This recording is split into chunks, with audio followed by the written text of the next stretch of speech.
Welcome back to the latest edition of Until Saturday. I'm Ari Wasserman, joined by Max Olson, uh, my best friend who we did the official visit with. It's been a long time since we've been together, but I'm happy to have you here. We are going to talk about his favorite 3 scenes from Saltburn today. That's the whole show. Welcome to the Oscars edition of Until Saturday. We are going to break down all the nominees. Ari's going to break down all the rom-coms he saw this year.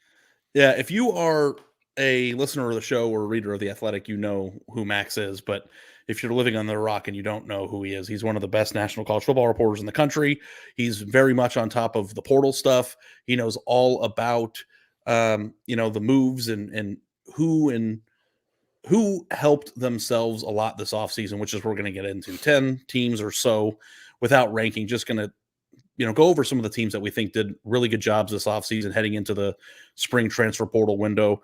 We're going to talk about a few new coaches in the Big Ten, and then we're going to review some of yours and our coldest takes from the 2023 season. You guys probably know what mine is, but I'm excited to hear what Max's is. So first, let me just formally introduce everybody to Until Saturday. Really appreciate you being here. Be sure to follow the podcast on Apple or wherever you listen to your podcasts. Please help support the show by dropping a 5-star review. We will get to a 5-star review question that we got into the show. If you're here watching on YouTube, we certainly appreciate it. And if you're interested in watching on YouTube as a podcast listener, subscribe to the YouTube channel. The link can be found in the show's description. And if you want to listen to us in podcast form while you're driving, running, working out, or cooking, whatever it is that you do, the link to the podcast feed is also in the show's description. Leave us a voicemail on our Until Saturday phone line for future mailbags, 316-462-9852. Again, that is 316-462-9852. We're going to be sprinkling in voicemails and mailbag episodes throughout the offseason. All right, Max, let's get into the crux of the show here. Offseason winners. Who helped themselves the most this offseason? I think it would have been really, really hard to rank them from 1 to 10 or 1 to however many we get to. But let's just go through them, and then at the end, maybe we can see which ones we like the most. So first, team that helped themselves a lot is Oregon. I think that they did a very good job. They obviously brought in quarterback Dillon Gabriel to replace a very talented quarterback in Bo Nix that they're losing. Dante Moore, a former 5-star quarterback. Evan Stewart, one of the best receivers in the portal, and I think a kid that still has a really high ceiling. Jabbar Muhammad, the cornerback from Washington. Will Stein, the offensive coordinator, is also staying. We're not just going to be doing personnel stuff. We're also going to talk about coaching moves and stuff as well as helping themselves. What's your take on Oregon and what they were able to do this offseason? I think this was I think it was a pretty dreamy portal class, if you ask me. Like, they obviously, you lose Bo Nix, you lose a lot of firepower on offense, but I think they went out and got the right replacements. And I think the thing with Oregon, the fun conversation to have here, could they go win a national title in 24? I mean, it's going to be a different kind of road for them, obviously, going into the Big Ten, brand new schedule and a lot of new challenges and stuff. But I think Dillon Gabriel, you can make the case that maybe he's the best quarterback in the transfer portal, or at least the most experienced, the one that's most like, conference title ready, in terms of a guy that is coming off best season of his career as a first team All Big 12 player, a guy that assessed his situation and didn't like where he was going to get drafted and stayed in school. And I think is going to light it up at Oregon and is extremely qualified to go lead him on a monster year. I think Evan Stewart, you mentioned, he can go prove he's a first round type talent in Oregon's offense. And I love the pickup of Jabbar Muhammad. This last week, a guy that they beat Alabama and Texas on. He's an all Pac-12 guy. They've added really nice pieces in the secondary. They also took Matthew Befford, the offensive line transfer from Indiana, who was committed to Colorado, and obviously Colorado needs offensive linemen. So that was just cruel and unnecessary, but that just shows you how good this class is. That's just a throw in this one. And then Ari, they're recruiting at an extremely high level in terms of high schoolers. So I think even with Bo Nix moving on, I'm very high on Oregon for 24. Yeah, I look at them obviously in a very big transition period, Max, because obviously everyone knows they're going to the Big Ten. I think there is a discussion to be had because there is another big-time Big Ten team that's going to be on this list. Everyone knows that, whether or not Oregon's positioned to potentially win that conference in year one. But it's also a really big season for Dan Lanning. I think that he has proven himself in multiple ways, namely talent acquisition, both through the portal and in recruiting, and he made a very interesting comment, I think in the last week or so, saying that he believes that that Oregon is the best job in the country after, rumors that Alabama would be interested. And it's multiple times now that coaching jobs have come open that he would have been a prime candidate for, that he's stuck with Oregon on, but he hasn't won at a high level on the field yet. There have been opportunities to do so. They could have won the Pac-12 this year. You're waiting for him to break through, make the playoff, and make some noise in the postseason. So to lose a guy like Bo Nix, who could have won the Heisman maybe if 2 quarters went differently this year, and to replace him with Dylan Gabriel, who, we're not going to say is Caleb Williams, and probably comes in and fits that system and plays within himself in a way that can keep Oregon going. I mean, he's probably, I don't know where you put it, but I mean, is he probably a top 10 returning quarterback in college football? I would probably say so, yeah. I don't think that's like overly generous. But I also think too, and tell me what you think about this, but the fit in the system and how Oregon wants to play offense and stuff kind of seems to fit his skill set too, which probably bumps him up a few rungs on that discussion as well. No, I agree. I think he's going to be a guy that can get it out really fast. And as much as you saw him slinging around at UCF and Oklahoma, I just think it's like really a really clean fit. And a guy that also, if you talk to Oklahoma coaches, they just rave about the leadership he brought to that program in Brent Venables' first 2 years too. So like to me, that was like pretty dream scenario there, and one that Oregon didn't really have to fight anybody else on. Once he went in the portal, he knew pretty quickly he was going to be a Duck. And, Ari, you look at the schedule, and it's still a struggle for me to like wrap my head around these schedules for 20. It is weird to look at, isn't it? But they host Ohio State in the middle of October. They go to Michigan to start November. They host Washington at the end of November. There's probably going to be some games on that schedule that are going to, there may be some trickier games than they expect just because it's just so different in terms of the matchups. But I'm really high on what they've got coming back. As much as I like Troy Franklin and Bucky Irving and all the pieces that, that are going to move on to the NFL, it was very telling to me that as soon as Nick Saban decided to retire, what does that say about a guy, Ari, that everyone on Twitter, I know Twitter is just a bubble, but it seemed like everyone instantly, as soon as that job is open, is thinking Dan Lanning. I mean, I think that speaks to at least the potential of what he can do as a head coach. And certainly the fact that he wasn't touching that job tells you what he thinks of Oregon. Yeah, that was my thought. Like when this first opened, I was like, if there's anybody in the country that can make you feel a little okay, nobody's going to come in and make you feel okay about it, but like a little bit better, you go with the guy who has an SEC background, who recruits at a high level and kind of understands the game and how it needs to be played. I do wonder, because he said this himself, if Oregon is the best job or one of the best jobs in college football. The NIL situation there, certainly with the proximity to Nike, plays a factor in it. I don't know if you can ever overcome geography completely, but Oregon has done a pretty good job of doing so. If they are now in a conference and in a situation where they actually are maybe a top 10 job or top 7 job in the country. And I think winning at a higher level kind of changes the chemistry a little bit on how you view that job too. So certainly had a really good offseason. I think that Troy Franklin last year was one of the more underrated playmakers in the country. I don't think he got as much love as he deserved. Bucky Irving was a really good running back too for the college level. And of course, Bo Nix was who he was, and some offensive line help too there with Jackson Powers Johnson. I mean, anytime you lose somebody like that, it's tough to replace. But you get both tackles back. You just got a lot of pieces. Tez Johnson coming back. I think Oregon knew they were loading up to go make a national title run and still did not take that many guys, which kind of tells you they feel like they've got, they only took 10 out of the portal. So it tells you they kind of feel like, and I guess nowadays only 10 is a low number, right? But it is kind of funny when you said that. I was thinking like, yeah, only 10. So, it tells you that they feel like they're not that far off. Yeah. And the one thing I'll say before we move on too that I like about them is you go out and you get a former 5-star quarterback who is still very young in his career, who started at another Pac-12 school, to come in and now back up Dylan. I think that's like, what does that say about like just the depth of your program and the direction you're headed, and that they're able to, get Dylan Gabriel his year, and then, Dante Moore is ready to come the following year as a Midwest kid. I think that there's a lot there to like about supplementing through the portal for the long term, not just a one-year plug and play scenario. Totally. Okay, so the next one, I think that People could probably name the first 5 on this list without any questions, but I think it's really fun to go into. We talked a little bit about how Oregon might be in a position to actually win a national championship. I think Michigan did a good job of kind of changing our calculus on who actually should be considered to win a national championship. At least in my mind, it's a little bit different than it was a year ago. Ole Miss kind of went all in here in the offseason. They returned a lot of really good players, including Jackson Dart and Trey Harris, the leading receiver, and that tight end, Caden Prescorn, is like, doesn't he just have like Pittsburgh Steeler all pro written all over? That guy is a beast.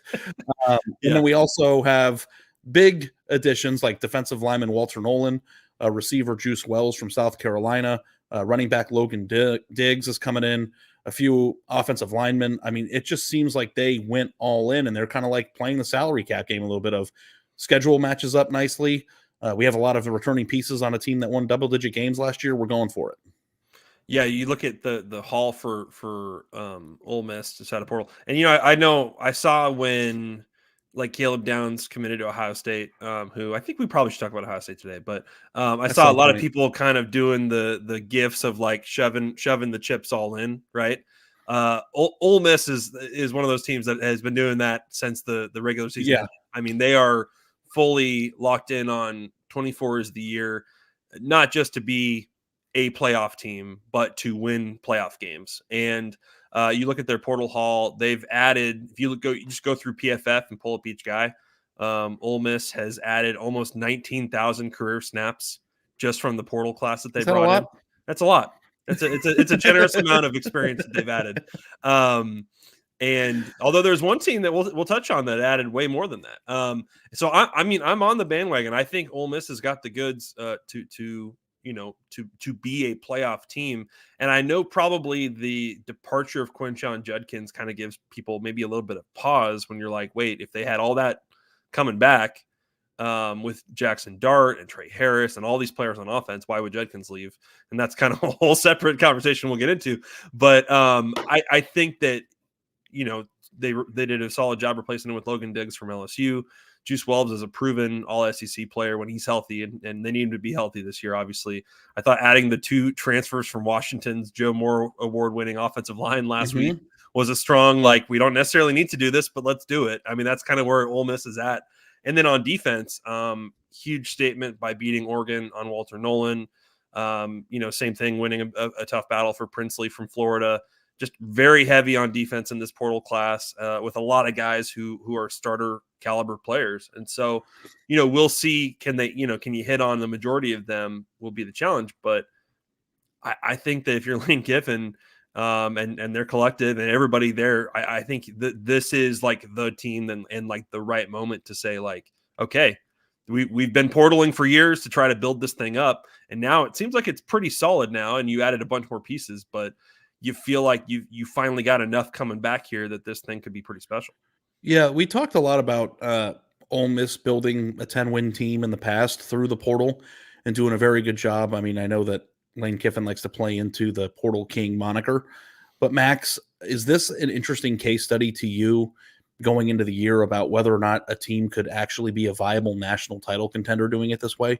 Because it's a little bit different universe than some of the national champions or all the national champions that we've seen here in the recent past.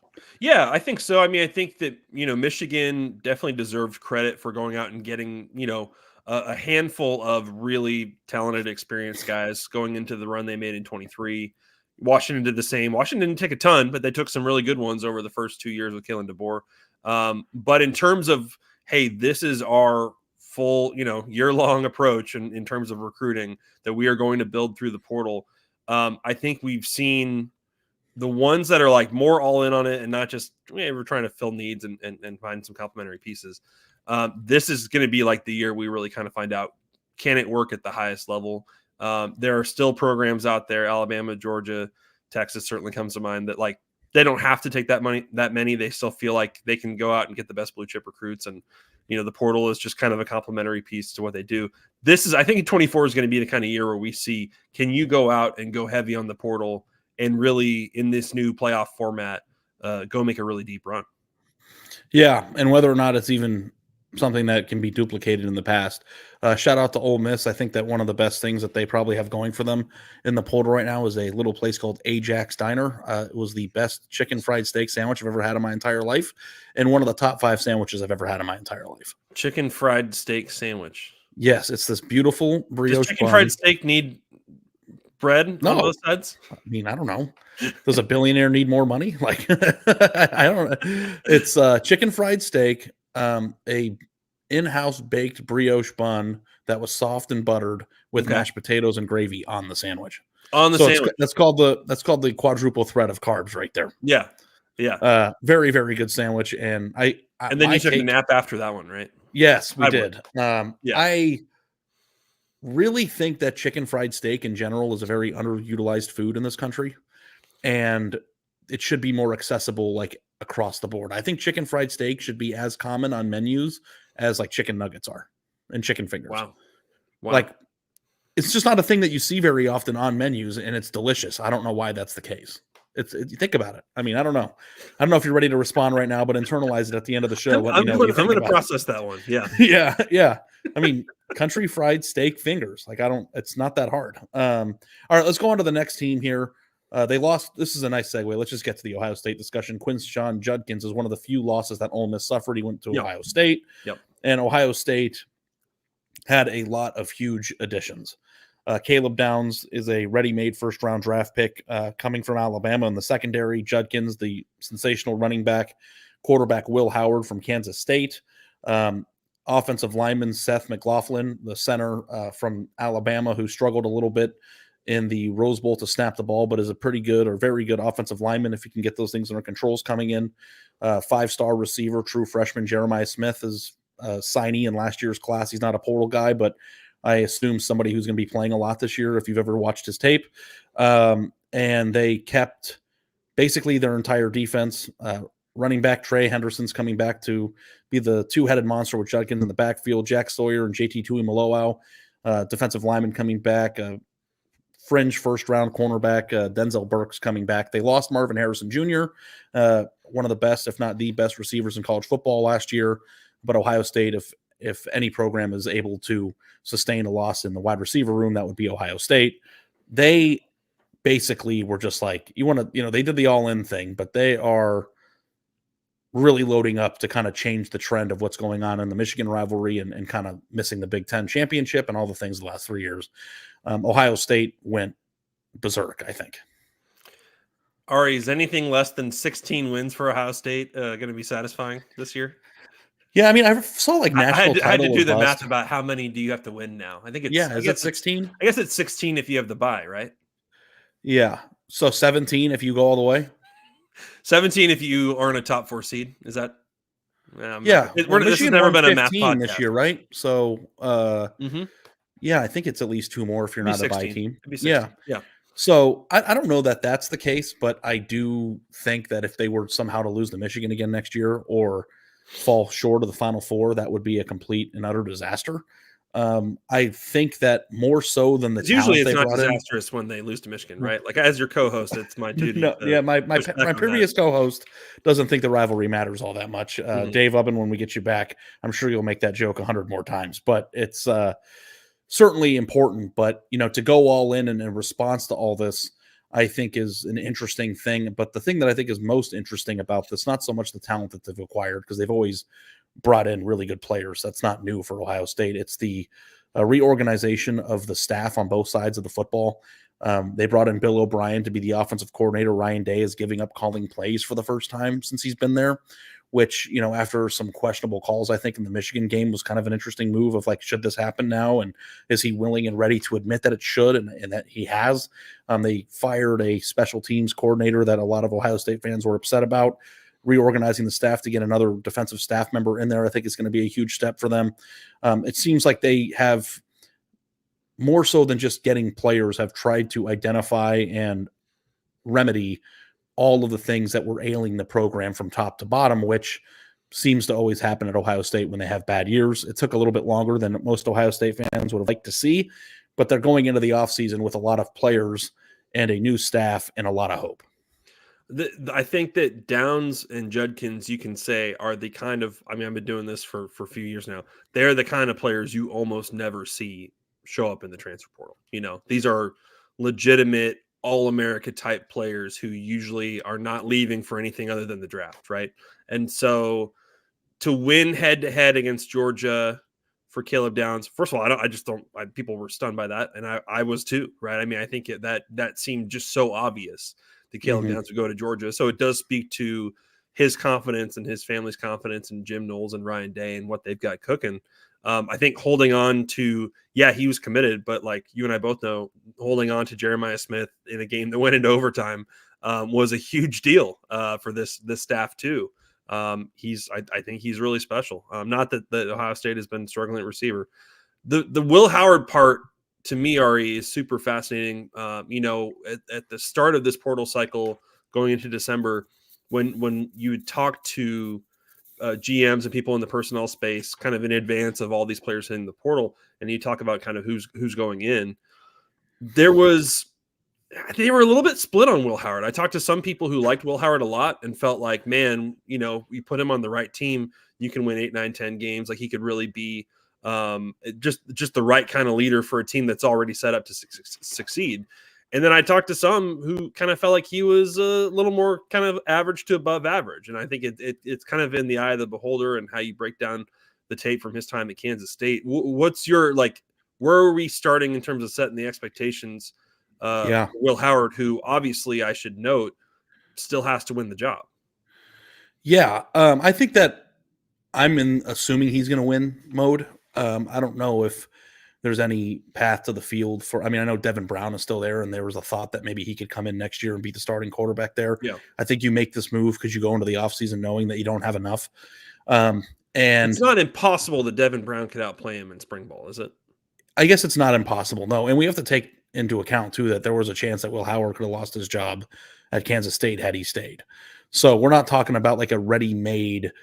This isn't just an obvious thing. Now, seniority and snaps, and we're talking about a guy who was on a team that won a conference championship 2 years ago. And it's always that big deal of like, even in the NFL, we do this a lot. It's like, well, what if Tom Brady got drafted by the Browns? Or what if this guy would have gone to a really good team? Like Tim Couch would have gone to the Patriots. Like you can do this. And I am very curious because we have seen quarterbacks who were viewed as so-so type players, like where you could clearly see their upside where they were, but, weren't quite, the man that really raised their profile. I think Bo Nix is probably the example of that. We saw Michael Penix Jr. do a lot of really good things at Indiana. He wasn't on a team that had a ton of talent and still kind of did really well there. Then went to Washington and became a Heisman finalist. Does Will Howard make that jump because you're surrounding him with players that Kansas State frankly just doesn't have? To some degree, does it matter, right? If you've got all that, if you've got a Buka coming back at receiver, if you got this the best running back doing the country, obviously, right? Yeah. It doesn't just on paper, you are going to love every aspect of what they've got. Although, what's the vibe, Ari? Like, are Ohio State fans happy or not that happy with? I think they're very happy. Okay. Oh, the Bill O'Brien piece. Sorry, I thought you meant with Will Howard. I think that the number one criticism of Ohio State was that Ryan Day was overwhelmed with the head coaching duties, and the quarterback coach, who was Urban Meyer's son-in-law, was not qualified for the job when he got hired. And that didn't really play into account because he was the quarterback coach there when C.J. Stroud was a Heisman finalist, and they had really good players under Corey Dennis's leadership, but he has now been reassigned to another place. So they went in and they got a true offensive coordinator who can come in, call the plays, coach the quarterbacks, and like somebody who has a vast resume at different places of coaching and, some success, some failure, but at least, has qualifications for the job. So I think that you're probably mixed on that one of like, okay, well, we finally addressed whatever the issue is that we felt existed from their standpoint. But then on the other hand, it's like, well, things haven't always gone well wherever he's gone, but it has gone pretty good sometimes. So my thought process is that we'll see. I don't know if I love the hire, but I don't hate it. I think that it's going to be a very interesting test, and Ohio State now plays a much more difficult schedule than it has in the past. And like you said, like a mid-October road trip to Autzon's a little bit different than playing Purdue that weekend. So, they're going to have their, no offense, Purdue, but actually Purdue is a bad example. Ohio State has lost there in the recent past. But historically, that is possible. Yeah. Yeah, it is. Purdue is a weird place for Ohio State. But so I think that there's a lot there to like. But are we in the extreme danger zone, do you think, of like, is this truly a championship or bust season? Or do you think it's just relative to like, if you need to just win the Big Ten this year? I think if they beat Michigan, win the Big Ten, and advance to the Final Four, that would be fine. Okay. I think there's certainly people that would be disappointed, but I think that you get into like nuclear meltdown, Chernobyl type scenario if they lose to Michigan again somehow. And Michigan's losing a lot. That's not to disparage Michigan. We're going to get into that later in the show when we talk about Sherrone Moore's hiring. But you can't lose that game 4 in a row, especially when the team is losing everything that it did. But Michigan, I do think, is also an interesting, thought process into this because, we're 3 or 4 years removed, or I am, from thinking you had to have a bona fide first-round pick at quarterback to win the national championship, like a Trevor Lawrence, Deshaun Watson, Tua type of player. Stetson Bennett, for sure. Yeah, like Stetson Bennett. Yeah. But now, Stetson Bennett, actually, I think, if you go back and you watch, and there's no way to say this without it coming across as I'm disparaging JJ McCarthy. I'm not trying to do that. Stetson Bennett made a shit ton of plays for Georgia in really high leverage moments. If you go back and watch their runs, Michigan put together a team that was so good that they just swallowed up people like as a whole. And JJ, frankly speaking, wasn't put into a lot of situations where he had to make those types of plays. He did certainly at times, but it wasn't, we're not talking, I don't think anybody would put JJ McCarthy into the Trevor Lawrence, bus. So how good does Will Howard or somebody in Will Howard's position actually have to be for a team that brings back their entire very good defense, adds Caleb Downs, brings in Judkins as a luxury item, and then, oh, by the way, they also brought in a 5-star freshman, true freshman, who you basically can just add into that class last year with Aaron Noland. Like, they have a lot of pieces there. This really should amount to a team that could and might win the national championship, but anything I think is better than what's been happening the last few years there. Okay, let's go to the next team here. Notre Dame, I think, is a very interesting piece because, I don't know what your thought process is on Riley Leonard, the quarterback Duke transfer that they got. I thought Riley Leonard was a very, very great, very good, too great college quarterback in the times that I saw him play at Duke. He's obviously one of the most important pieces, I think, in the portal, but they also, got Bo Collins from Clemson, who I think was a former 5-star prospect who just really never panned out at Clemson. Another defensive end, RJ Oben from Duke, Chris Mitchell from FIU. They've got some offensive pieces coming in, and All-American safety Xavier Watts is returning, and Notre Dame, with the Bo Collins and Mitchell additions, maybe that can be the thing that helps them get to some top-tier talent in the receiver room, which has been a problem for them. What's your take on Notre Dame this offseason? Yeah, I think you saw Marcus Freeman really invested in the transfer portal this year, and they were pretty aggressive at the start of this cycle, really about they knew who they wanted, and they went out and got him. I think time will tell if Riley Leonard can be everything they hope. Again, another guy you talk to personnel people, and they're a little bit more mixed on him and like what's the true upside there. But at the end of the day, Notre Dame got their number one target, and they liked him more than Will Howard, who they could have taken. So I think they have really high confidence that he's the guy. Chris Mitchell was the number one receiver in Conference USA this season. Statistically, RJ Oben was one of the best D linemen in the portal coming out of Duke. They were able to get Rod Hurd from Northwestern, who chose Notre Dame over Michigan. Jaden Harrison from Marshall is a dynamic return man. I think they made some very calculated decisions about who are guys that can come in and be impactful. These are not just like developmental takes. They're guys that they think they can plug and play. And, I think you've got to add on to the fact that, Jared Parker got the Troy head job, gave them a chance to do a redo on that OC search. And they went out and got Mike Denbrock to come back, which is a wow move to me. And obviously LSU was number one in the country in scoring this year. That part combined with top 10 recruiting, it's like, I feel like this thing is right on schedule now after, winning 10 games in year 2. Yeah, I'm with you. They did lose Sam Hartman and Audric Estime and Javante Jean-Baptiste and the best tackle in the country in Joe Alt. So they have some pieces that they have to replace, but this is an interesting stat here. Notre Dame has only had one receiver since 2020 go over 800 yards receiving, and nobody on their receiving room last year went over 500. You're replacing the quarterback, who I think Riley Leonard's actually a sneaky, very good runner also. I think is a good playmaker, but who they got in the portal, like is Chris Mitchell going to be a guy who goes over 1,000 yards this year for a team that's playing at that level will be an interesting thing. But I think Notre Dame did a good job of helping itself fill some of the holes that it lost while also bringing in one of the best offensive minds we've seen, especially from a place in the South. That's a hard thing to do, and I really like what they did this year. Okay, let's go to Mizzou. Hey, real quick, next go 5 ahead. years, how many playoff bids should Notre Dame fans expect? Like, what's going to be the expectation for that program going forward? You know what I mean? You have to rejigger your brain a little bit because I'm still in 14 mode. Yeah. 5. I'm surprised to hear that, but let's keep going. Yeah. I mean, 4. Think so? I mean, I don't know. Like you got to finish in the top 12. Yeah, I mean, it's not the same. I might have said 1 if it was 4 teams, but now, in the past you would just say, "Man, it's so hard to make the 4," and now it's kind of like if you don't make the 12, you're an embarrassment. Yeah, it's like there's like a huge gap between those two things. But I think Notre Dame has done a very good job. I think it's a very important year for the entire coaching staff and Marcus Freeman. Kind of it was such a splash hire when it happened, and they've had a few rough years. Like, is he going to get to the point where he becomes one of those made men in coaching? Because I've heard people talking too. It's like, now that Jim Harbaugh is gone and Nick Saban's retired, like filling out your top 5 coaches in college football is a very hard thing to do right now. I think the stat is there's only 3 active coaches right now with national championships, and like one's Mac Brown. So it's just like there's a lot of discussion. We'll probably have to get into that this offseason at some point. But Marcus Freeman, you would have thought might be in the top 10 when he was hired. And this is a really big year to see, how things have gone. Okay, Mizzou is another team, Max, that had a really good year, won the Cotton Bowl, beat Ohio State. I thought played Georgia very, very well. All things considered, when you think about the talent gap this past year, added a bunch of pieces.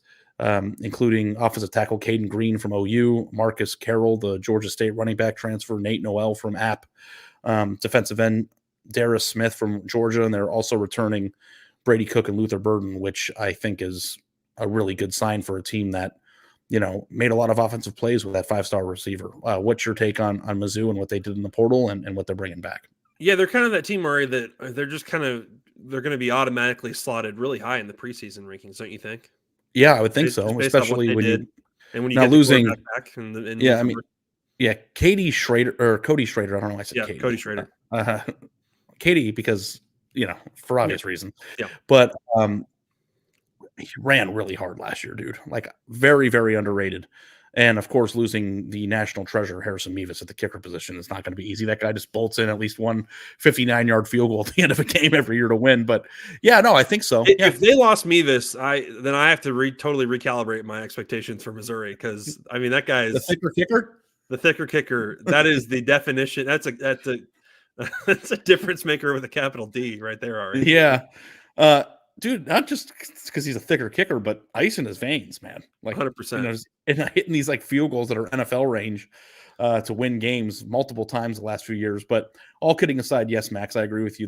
They were really good this year. They finished 8th in the polls. Like they're going to be slotted. I don't know if they'll be for sure a top 10 preseason, but I mean, probably, right? People probably are going to give them that benefit of the doubt. I think beating Oregon for Caden Green was huge. That's a big deal. That tells you like what Missouri is working with in this market. Same thing with beating Oklahoma for Williams Noweri. Like they are getting very premium players, very premium big men. More importantly, to come in there. I think the high school ranks too. Not to interrupt you, but that's not a transfer. That's a signee. No, for sure. Who aren't aware. Yeah. That's one of the best defense players in the country. I think that the combination of Marcus Carroll and Nate Noel can work out well at running back. They were 2 of the most productive running backs in the Sun Belt. I think losing their DC Blake Baker to LSU is tough. They're going to lose some NFL caliber defensive players to the draft as well. I think they had a couple solid pickups on defense. Corey Batoon comes in from South Alabama as the DC now. I don't think they necessarily take a huge step back on defense, but that will be kind of the piece to watch a little bit, because you just assume that Cook and Burden and the playmakers they have are going to have another big year. Yeah, I think Mizzou. I use this word a lot, case study, but when you look about teams that have gone from mediocre to pretty good to Yep. great, it's few and far between in the sport. I'm very curious to see if Mizzou can parlay a season like the one that they had last year that kind of came out of nowhere, if you weren't paying attention, into being able to land guys in the St. Louis area the way that they have. Luther Burden also from the St. Louis area. Yep. If they could kind of recruit their own state a little bit better than they have in the distant past, and build off something to make Mizzou kind of more of a mainstay in that top 15 area before they make a run at maybe a top 5 scenario. But I think they're going to be very good. Can you imagine how much Luther Burden has been offered since he got to Missouri to transfer? Yeah. No, I can't. I mean, imagine. it's possibly 7 figures. I'm not reporting that. I'm just saying, like, that's one of those guys out there that probably is getting those calls and innuendo all the time. And when you can get those guys to come to your program and stay in your program, it inspires a lot of confidence. Yeah, not only that, but excel. It's one thing to get a commitment, but like we've seen teams like Maryland and others get 5-star players who have come in and not become all lose those guys. Yeah, right. Or lose them immediately. Sure. So it's definitely nice to see. And you root for. I don't know about you, but I tend to root for guys like that more. Like when Luther Burden lit up scoreboards last year, I was like, man, good for him for seeing a vision that maybe other people, including myself, wouldn't have seen during his recruitment. And then not only going out and making that commitment and signing, but then being a difference maker. And it goes to show everybody paying attention that if you go sign a 5-star prospect at a skill position, and he hits, it can turn your entire program around. So I think if you asked Eli, who he's spoken about this, who is the catalyst for this change, I think he would point to Luther first. So good for them. Mm-hmm. Okay, this one's going to be a little weird one. Because I've been very cold on them and have been kind of mean about USC on this podcast, and to the point where USC fans have, thought that I've turned on their program because they cost me $1,000 with Andy. But how do we view USC's offseason? They obviously lost Caleb Williams, who I think you could probably say was a top 10 player of the last decade, maybe even higher than top 10. And you don't really replace that very easily. I think Miller Moss looks like he's going to be the starter, but they did bring in Jaden Maeva from UNLV, Woody Marks, the running back from Mississippi State, a few defensive backs from UCLA, and John Humphrey and Kamari Ramsey, defensive lineman from Vanderbilt, Nate Clifton, and a few other pieces. I don't know that I'm completely blown away by what they brought in, but they did bring in some pieces. And the most important, I think, situation here is adding a defensive coordinator and rejiggering the staff on the defensive side, which helps you a lot if you have a defense that can't stop anybody. Is USC a team to you that did a lot in this offseason to kind of change the trajectory of the awful season they're coming off of? I think that I'm more wowed by their defensive staff than their portal class, which I think, honestly, if you're a USC fan, that's probably what you want to hear, right? I mean, that's the more significant. That's the can we tackle somebody next? Yes. I don't know who's doing it, but can we? Yeah. I think Lincoln Riley set out to put together a first-class defensive staff, and I think you could argue he was pretty successful in terms of who he was able to pick up. Now, obviously, we don't have to digress into all of like will that change like the program-wide like culture when it comes to defense, right? That's a whole separate conversation. But I like what he went out and did in terms of getting Danton Lynn from UCLA. They had a top 10 defense this year in yards per play, top 25 in scoring and stop rate. And that's just in 1 year he spent at UCLA after coming in from the NFL. I think that's going to be a fairly smooth transition in terms of bringing him in. And they went out and got studs for the rest of their spots on their defensive staff and let Lynn build that. And I think that, they have guys with serious experience now. Like, I think if you're Lincoln Riley, you should hopefully you got the right guy and have some confidence of like, we're just going to leave them alone and let them do what they need to do here. Yeah, it is an interesting thought because like you go back and you look, I alluded to it about a minute ago, about who the top 5 coaches in college football are. I think that both Ryan Day and Lincoln Riley probably would have been in the top 5 in previous iterations of that type of list. And I think that without much thought, you would just kind of automatically slot them in there just as and they're kind of similar in terms of their trajectory, in terms of being young, promoted within offensive minds that did really well with quarterbacks. And like now I'm kind of down on both. And I think a lot of people are. And I think both are kind of having similar off seasons right now of, here are the things that plagued our program, and I'm going to make the necessary and hard changes to make in order to rectify that. And I think they're both having really important off seasons.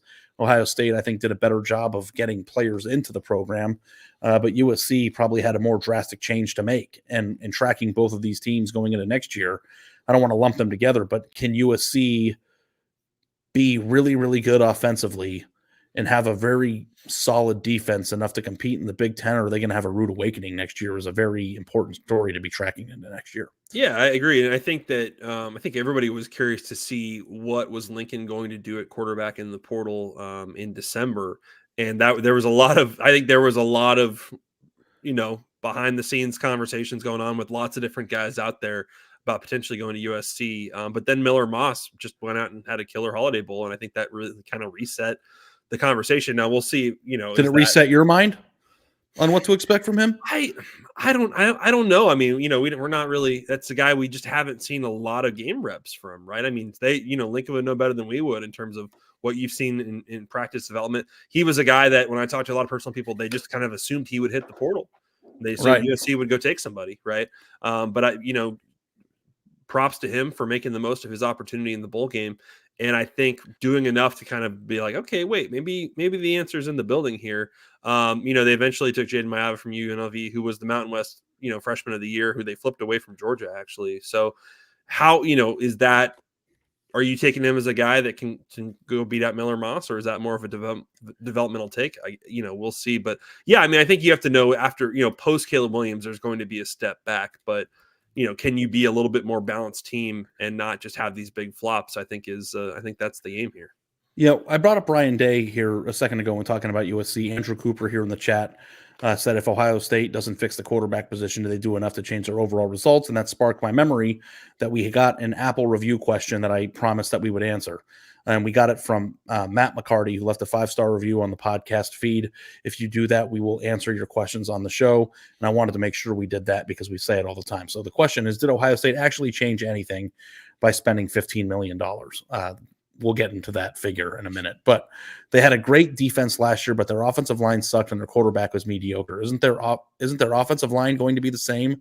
Minus their best offensive lineman and minus Marvin Harrison and Cade Stover? Did they really change anything or just reinforce positions they were already strong at? Sounds like their wide receiver and defensive end recruiting. And going into a tougher schedule in a Big Ten championship where there was no East and West, I have them losing to Oregon at Penn State and then again in the Big Ten championship game because that offensive line is awful. And go watch Will Howard versus Texas last year. He had 8 passing yards in the first half against a decent defense. Please tell me that you're seeing Ryan Day make the same mistakes. I think it's an interesting question. Now, I can't tell where are you. I can't tell based on your recent Twitter activity. Ari, who are you a fan of now? Like, what's going on? I know it's weird. Are you pro Michigan or are you trolling Michigan? Like, where are you at today on Monday, January 29th? I mean, are you Michigan pro Ohio national State title? Or I run Ohio with the State? winners, man. I run with the winners. I'm a Michigan homer. Okay. They I just squeezed you can't onto that bandwagon at the end of the run there. That's good. I just can't stand weak fan. Like whenever I write a story about recruiting and somebody goes, well, they paid him to go somewhere like before NIL, I was like, oh my God, be more annoying. And like now, like the cheating thing has kind of gotten under my skin a little bit of like, they beat you and they beat you pretty fair and square, like quit complaining about it. Like, and I find myself kind of turned off by that. Michigan won the national championship. Live with it. But I do think that this is an interesting question, Max, because Ohio State has signed a lot of classes in the past that have finished in the top 5, but a lot of those classes have been bolstered by positions that they've already been very strong with. A lot of really highly ranked receivers coming in, like Carnell Tate and guys that are going to be stepping in this year that, weren't playing. And Doug Lesmerises, who we had on last week, changed my thought about something, and I'm going to use it, is it's not so much what your team total talent is. It's about your top 35 guys in snap count. And if your top 35 guys who actually play are better than the top 35 guys on the teams that you're playing. And I think a lot of times Ohio State had much better players that were like the 70th most important player on their roster. But their top 35 were weak at certain positions, and they did a very poor job of replacing those positions. And I think the offensive line, frankly speaking, was one of them. And, they did get Seth McLaughlin, but, you're looking at. And also you'd say Michigan, that the 2023 Michigan team, they were strong from 1 to 35. Yes, It had and depth at a very lot well of spots. spread out. Yeah. Yeah, it's not so much just like, okay, Ohio State's got 6 first-round receivers on their team. It's like, okay, that's great, but eventually if you have a problem at left tackle, that's gonna rear its ugly head. Yeah. So I do think that that's a very important question.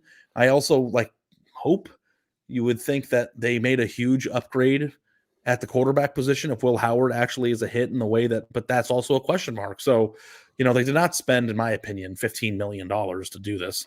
I like that these numbers just fly out there and, it's kind of hard to verify, but I Yeah. bet just about I think everything that they came didn't from spend that sliced much. bread. I think that was sliced bread. Yeah, sliced bread is the man. I think it actually is just the same figure that Ryan Day said he needed 3 years ago to retain his roster in the first open discussion about finances in NIL, and it just got repurposed somewhere. I don't know where that number came from, but I do think that Andrew Cooper here in the live chat, I appreciate you being here, Andrew, and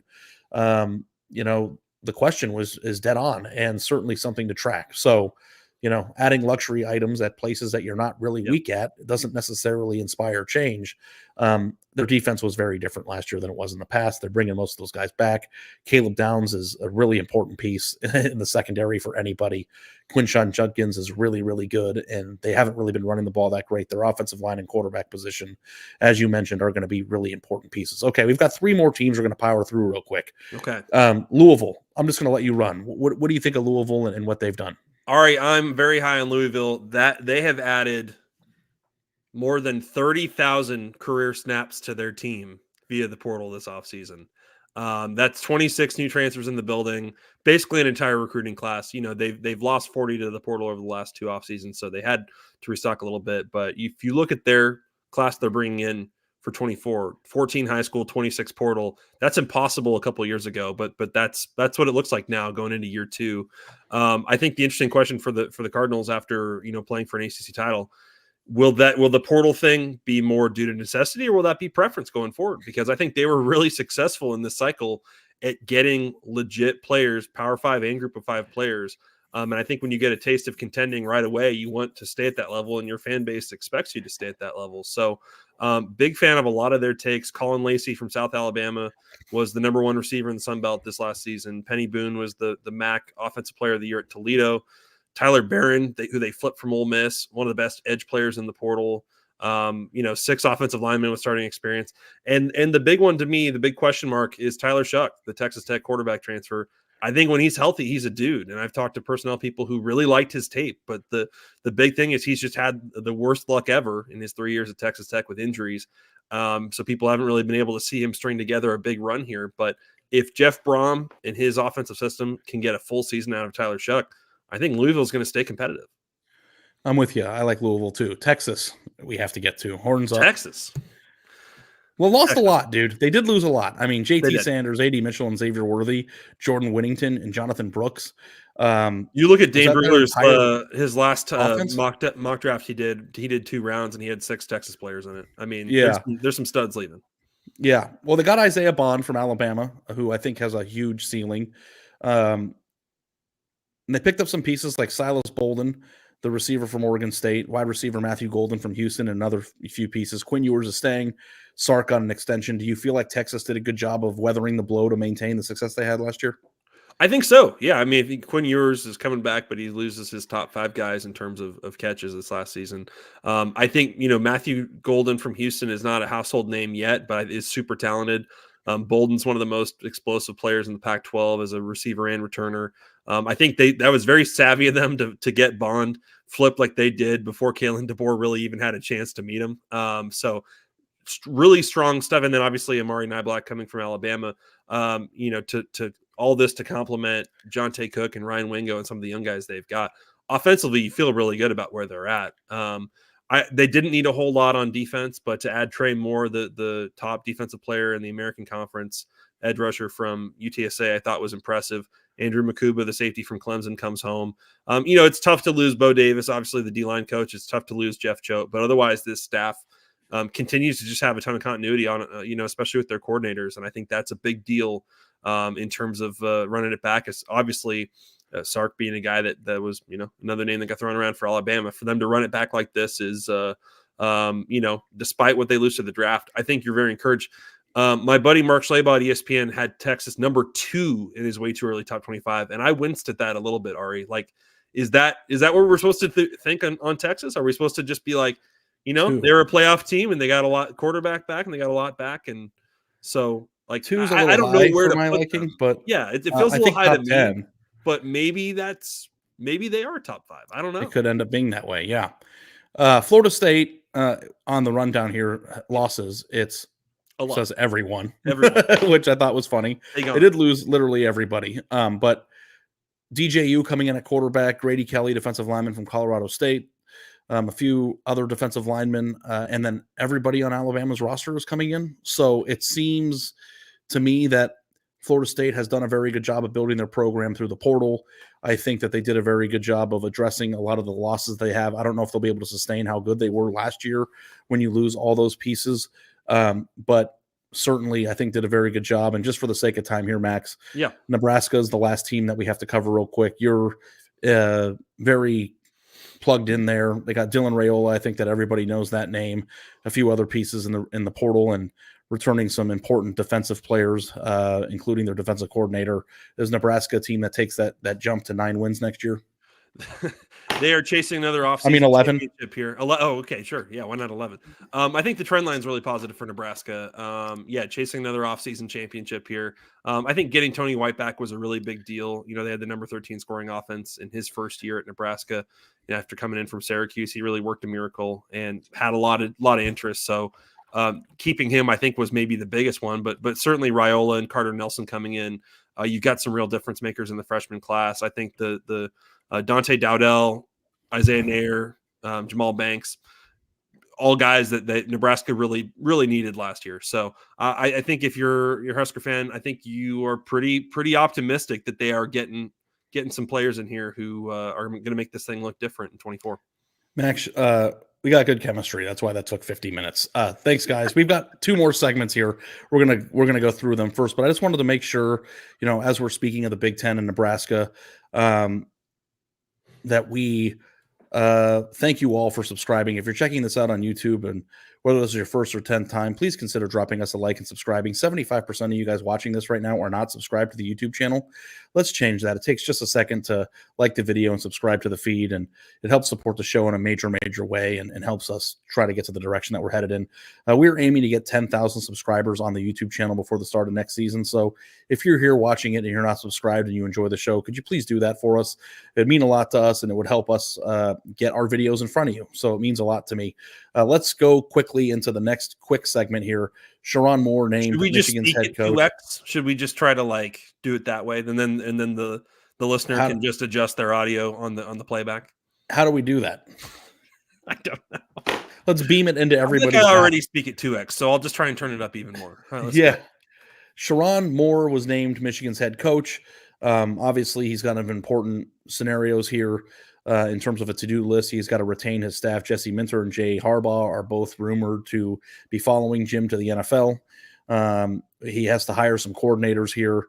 Is he going to be hiring somebody to call the offense for him now that he's the head coach, keeping the roster together like Donovan Edwards, Colson Loveland, Will Johnson, Josiah Stewart, Mason Graham, all very important pieces to their national championship run last year. Could be targeted by other teams as their portal window is open. How he is able to do that, I think, is important. I think hiring from within.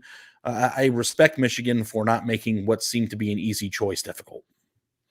I agree. It's funny because it's like Jim Harbaugh gets his way in terms of he obviously wanted Sherrone Moore to get this job and not anybody from outside their building. But then as soon as we hand this off to Sherrone Moore, it's like, okay, time to go head to head against Jim for everybody else in the building here. You know what I mean? Yeah, right. It's that it is complicated when you try to go succession plan here. And obviously Jim Harbaugh is trying to take the best with him, like Ben Herbert, to kind of keep this thing, to try to kind of match this kind of success at the pro level. So yeah, a great piece by Austin Meek, kind of breaking down all the to-dos for Sherrone Moore. I think that the portal piece, I'm not as concerned about. Obviously there's great players that I'm sure have received phone calls saying like, you don't want to stay there. Things are changing. Here's, big time money to go somewhere else. But I think it's a little too late in the cycle for these guys to bail. And I think that was kind of the benefit of Jim Harbaugh dragging this out as long as he did. is that it's going to be. I don't think that Michigan is going to have much attrition, especially now that they're sticking with Moore. But currently, in terms of setting the identity of this program, will he go have someone else run an offense? You know what I mean? Like, what kind of staff is he going to build as a first time guy to really kind of stay at this level? I think I'm very curious to see what that composition is going to look like here over the next month. Yeah, I think that when you win a national title and those players love the coach that was on the sideline for a lot of the games this year, that makes the transition a lot easier in terms of retention. I do think that the most important piece to any offseason when you're in a situation like this is how does a coach who's promoted from within make the program his without just trying to fill the shoes and be the person that they're replacing. And I don't know that Sherrone Moore and Jim Harbaugh could be very much alike, but also too, there's a lot to learn from Jim Harbaugh and the way he did things. So it'll be curious to see how he puts his thumbprint on the program. Speaking of thumbprints, I can't believe this. Thumbprint makes no sense in the next thing I'm about to say. I don't know why I said that, but Iowa offensive coordinator. But we got not that we're going to get through it. Iowa hired an offensive coordinator.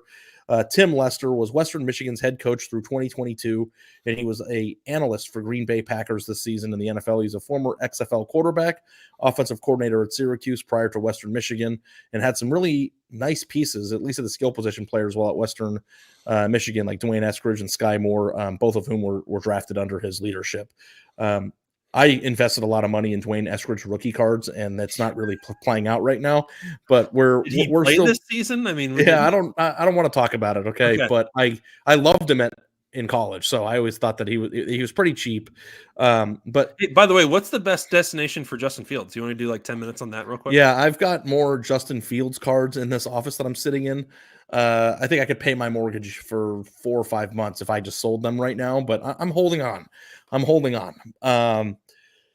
Scott Docterman, our Iowa beat writer and Big Ten expert, wrote a story that, Lester likes to run a lot of 11 personnel, did it at Western Michigan, 64% of the snaps, which is 31%. That's a big difference compared to Iowa. Yeah. And 2021 Western Michigan ranked 28th in yards per play nationally.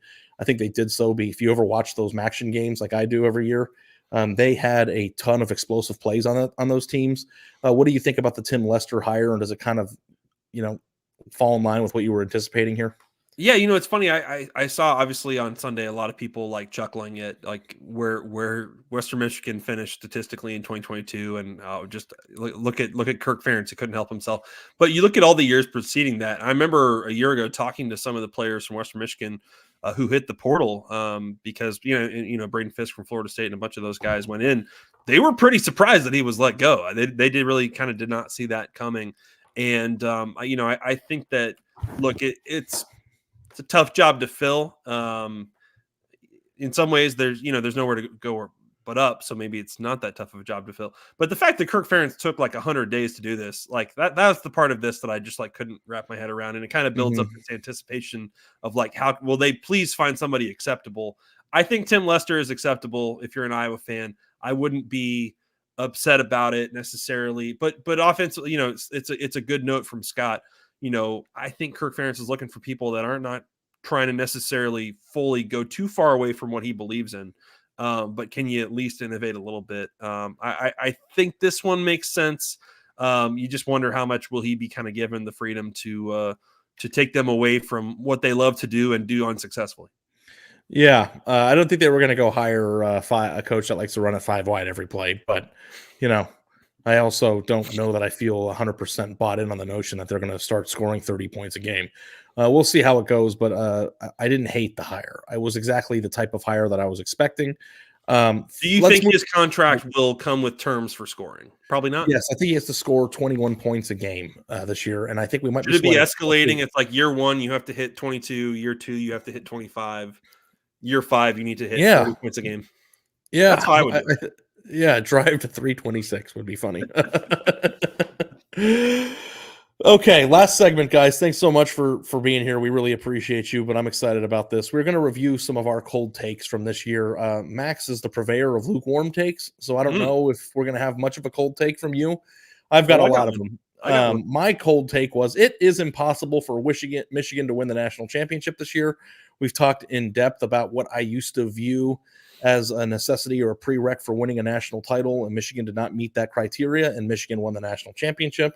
If you're interested in hearing how I feel about this or how it made me look, I've written a few columns about it and have discussed it a lot on the show, but I don't think there's a colder take than saying a team cannot win a national title and then watching them go win the national title in person.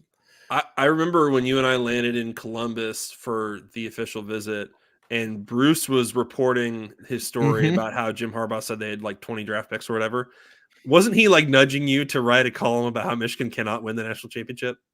Well, I don't know if you remember the story, but he led with you. Yeah. I was the lead of like, look at this idiot who works for us that thinks this is what's actually going to happen. Yeah. And I was in discussions with Jill of saying, I'm going to write a rebuttal column. Mm-hmm. And I am very, very happy that I didn't do it, but there were plenty of tweets that Michigan fans were digging up this past few days. And yeah, I have a little mini rant about digging up tweets from 5 years ago to throw back in somebody's face.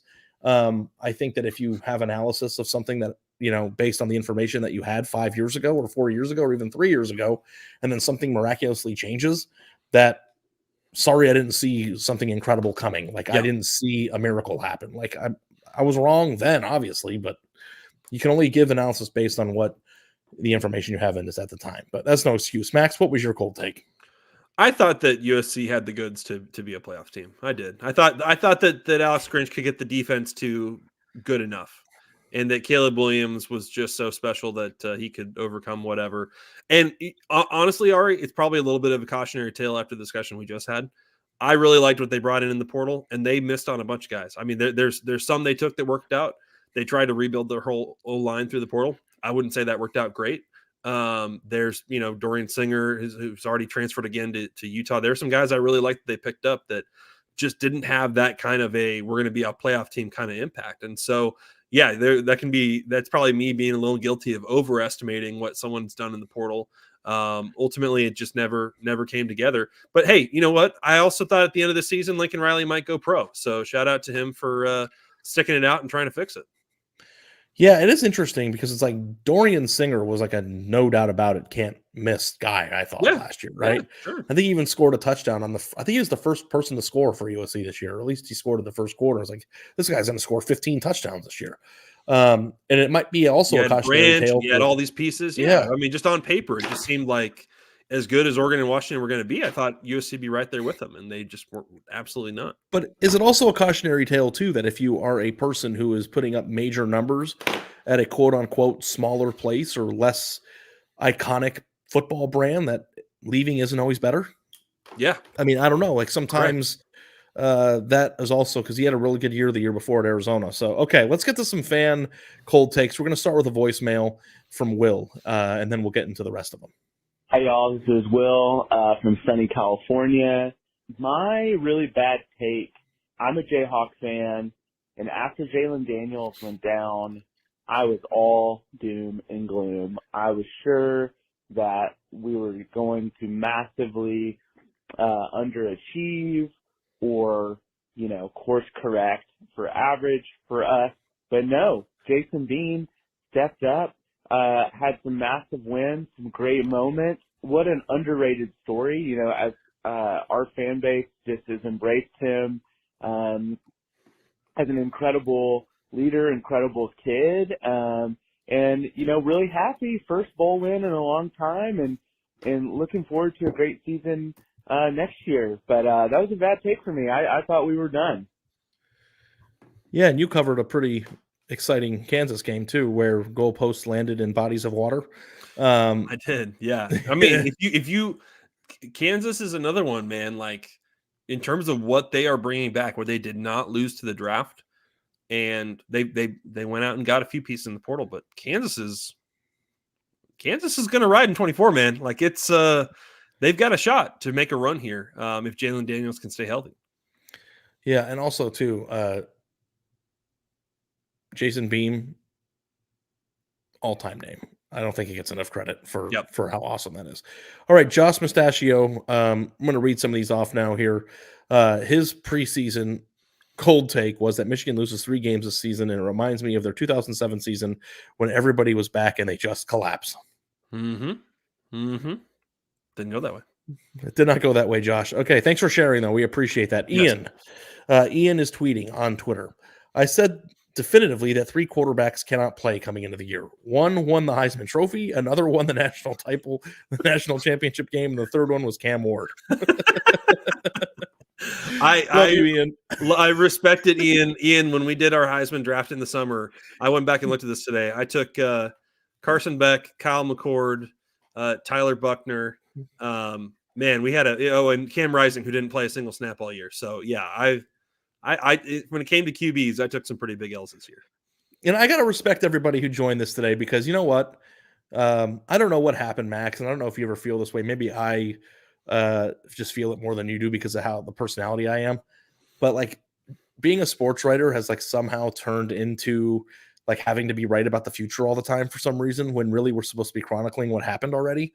And if you are one of these people who has opinions and then you're wrong and you can't like own up to being wrong, or you can't laugh at yourself or enjoy it, then like I think you're kind of missing out on the entire point of loving sports, which is to come up with opinions and thoughts and then watch them play out and then assess how you did. So we appreciate everybody who's participated in this. So okay, let's keep going here. A few more.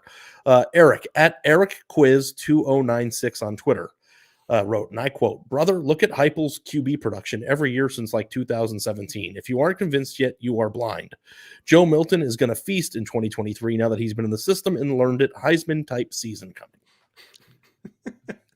I remember I was in Nashville in August and for the personnel symposium, and we were at a bar on Broadway, and I saw a guy wearing a Bazooka Joe Tennessee jersey. And I'm like, that is either he's way ahead of it, or he is going to just laugh at that someday as this great artifact he has of the Joe Milton era. We did have a discussion on this podcast feed in the preseason last year about whether Joe Milton could play himself into a top 10 pick, kind of the way that Anthony, I mean, it's not like this is a crazy thought. Like, we all thought that if he put it together with his arm talent, he would have had a really special year. But Eric, thanks for laughing with us. Eric, if that was you, I saw at Broadway. Shout out to you, my man. Next one is from Tom at MullTF, MULLTF on Twitter. "I have been a Penn State hater my entire life, and I thought this was the year.